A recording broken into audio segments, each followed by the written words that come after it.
Hello friends, இன்றைக்கி நம்ம முட்டை யூஸ் பண்ணி ரொம்பவே சூப்பரான ஒரு ஸ்வீட் ரெசிபி பார்க்கலாம். இது வந்து ரொம்ப டேஸ்ட்டாக இருக்கும். இது வந்து நமக்கு செய்கிறது வந்து ரொம்ப ஈஸி தான்.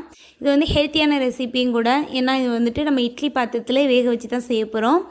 நீங்கள் வந்துட்டு நாட்டு முட்டையிலையும் செய்யலாம், நாட்டு முட்டை இல்லை அப்படின்னா கடை முட்டையில் கூட செய்யலாம். எதுனாலும் ரொம்பவே சூப்பராக இருக்கும். ஸோ கண்டிப்பாக நீங்களும் ட்ரை பண்ணி பாருங்கள். குழந்தைங்களுக்குலாம் ரொம்ப பிடிக்கும்.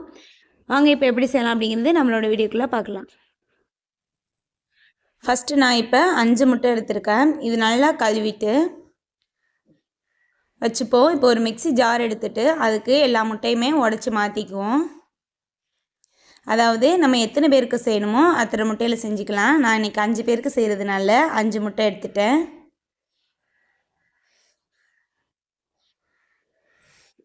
இப்போ முட்டை எல்லாத்தையும் உடச்சதுக்கப்புறமா இது மிக்சியில் எடுத்து வச்சுட்டு இது நல்லா அரைச்சி எடுத்துப்போம். இது மாதிரி நல்லா நுர வர்ற மாதிரி நல்லா அரைச்சி எடுத்துடணும். இப்போ இது கூடவே நாட்டு சக்கரை 5 ஸ்பூன் சேர்த்துக்கலாம். அதாவது 5 முட்டைக்கு 5 ஸ்பூன் நாட்டு சக்கரை சேர்த்துக்கலாம்.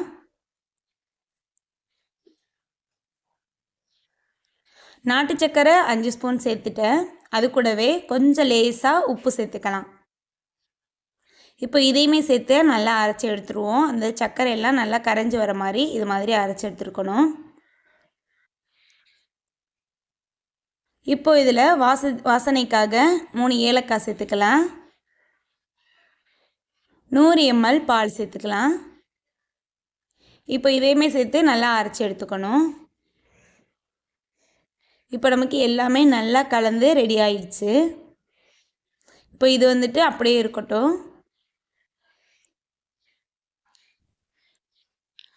நான் இன்றைக்கி ப்ளம்ஸ் வச்சு செய்ய போகிறேன். உங்கள்கிட்ட ப்ளம்ஸ் இருந்துச்சுன்னா செய்யுங்க. அப்படி இல்லை அப்படின்னா ப்ளம்ஸ் இல்லாமல் கூட செய்யலாம். நல்லாவே சூப்பராக இருக்கும்.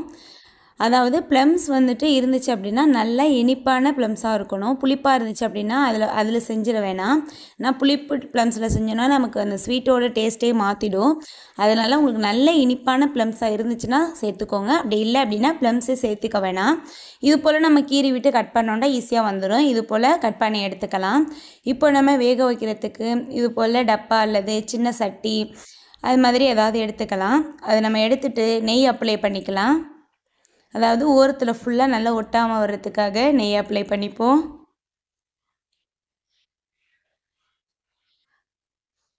ஃபுல்லாமே வந்துட்டு நான் நெய் அப்ளை பண்ணிட்டேன். இப்போது நம்ம எடுத்து வச்சுருக்க ப்ளம்ஸ் எடுத்துக்கலாம். இது ஃபுல்லாமே வந்துட்டு கீழே அடுக்கி விட்டுருவோம். இது நமக்கு வந்துட்டு ப்ளம்ஸ் வெந்துச்சு அப்படின்னா நமக்கு மேலே வந்துடும். அதனால் இது போல் திருப்பி வச்சுப்போம். இப்போ அதுக்கு மேலே வந்துட்டு காஞ்ச திராட்சை வந்துட்டு அங்கங்கே வச்சுக்கலாம். காஞ்சி திராட்சை சேர்த்தோம் அப்படின்னா நல்ல டேஸ்ட்டு சூப்பராக இருக்கும். நமக்கு கட் பண்ணும்போது மேலே வந்துட்டு திருப்பிடுவோம். நம்ம வேக வச்சதுக்கப்புறம் பார்க்குறதுக்கு அவ்வளோ அழகாக இருக்கும். இதுக்கு மேலே நாட்டு சக்கரை லைட்டாக தூவி விட்டுப்போம்.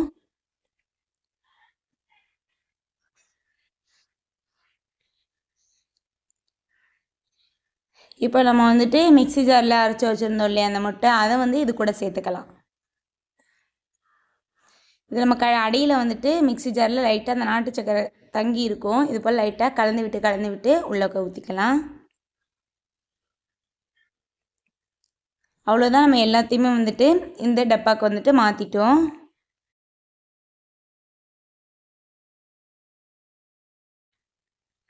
இது அப்படியே வந்துட்டு க்ளோஸ் பண்ணிடணும். நான் இன்றைக்கி வந்துட்டு ஃபாயில் பேப்பர் யூஸ் பண்ணுறேன். நீங்கள் வந்துட்டு எந்த பாத்திரத்தில் யூஸ் பண்ணுறீங்களோ அதுக்கு தகுந்தாப்பில் ஒரு மூடியை போட்டு மூடி வச்சுட்டா போதும். அதாவது நம்ம வேக வைக்கும் போது தண்ணி உள்ளே போகாமல் இருக்கணும். அதுக்காக தான். சும்மா நம்ம எந்த மூடினாலும் போட்டு மூடி வச்சிடலாம். இப்போ இது நமக்கு வந்துட்டு ரெடியாக இருக்குது. ஸ்டவ்வில் வந்துட்டு இட்லி பாத்திரம் வச்சுட்டு தண்ணி நல்லா கொதிக்கட்டும். நல்லா கொதி வரணும். தண்ணி கொதிச்சதுக்கு அப்புறமா நம்ம ஸ்டாண்ட் எடுத்து உள்ளே வச்சுக்கலாம்.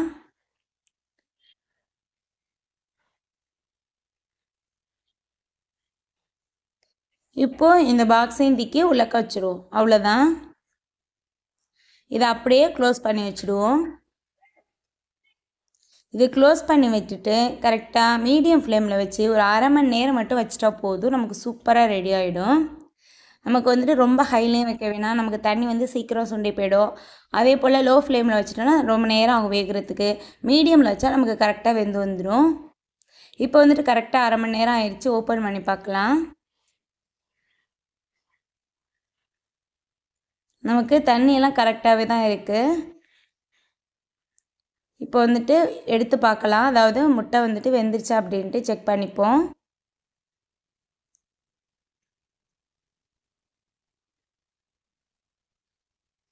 கத்தியை விட்டு விட்டு பார்த்தோண்டா நமக்கு தெரிஞ்சிடும். முட்டை இருந்துச்சுன்னா கொல கொலன்னு வரும். நமக்கு நல்லாவே வெந்துருச்சு. இப்போ வந்துட்டு இதை அப்படியே வெளியில் எடுத்துருவோம்.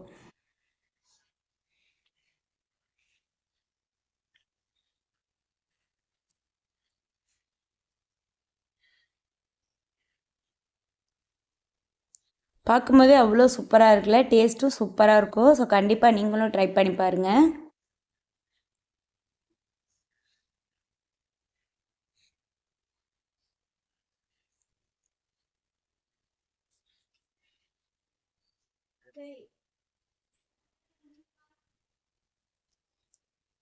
இப்போ இதை அப்படியே வேற ஒரு தட்டுக்கு மாற்றிக்கலாம்.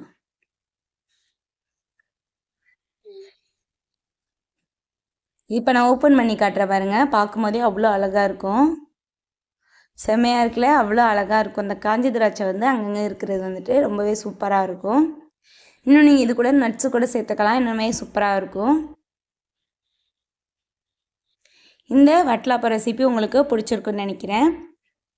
அதுவும் இந்த ப்ளம்ஸு கூட சேர்த்து சாப்பிடும்போது நல்ல சூப்பராக இருக்கும். உங்கள்கிட்டையும் நல்லா இனிப்பான ப்ளம்ஸ் இருந்துச்சு அப்படின்னா கண்டிப்பாக நீங்களும் ட்ரை பண்ணி பாருங்கள்.